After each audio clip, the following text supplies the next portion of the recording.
episode 2 of Oedipus at Colonus, Creon arrives and immediately begins lying.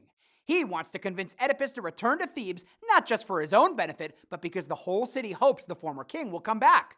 He has no intention of using force against Athens. He only wants to bring poor, miserable Oedipus home to Thebes where he belongs. Plus, Antigone, of marriageable age, but not married, and at risk of male attack on the road? How can Oedipus bear to see his daughter in this miserable state?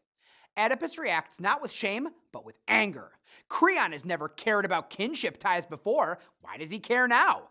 Oedipus knows Creon is only trying to trick him, to bury him near the Theban border, and it's not going to work.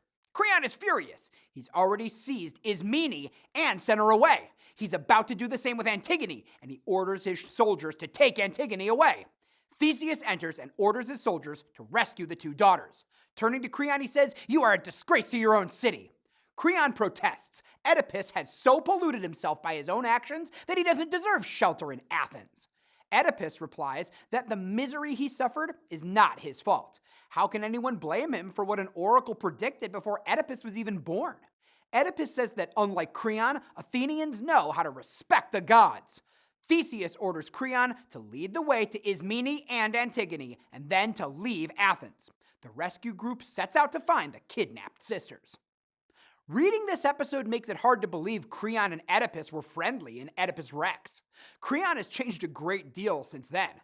Creon is the brother of Jocasta, the woman Oedipus married without realizing she was his birth mother. Rage at Creon's insults doesn't prevent Oedipus from making a good case for himself. This is the second time in the play he's had to defend himself, and his argument is more nuanced than the one he offered the chorus earlier. His image and his self-image are being steadily resurrected, though his physical limitations are painful to encounter. Theseus' nobility comes through clearly in this episode. When he hears what happened, the king leaps into action to rescue Antigone and Ismene, though he's careful to speak in a measured way.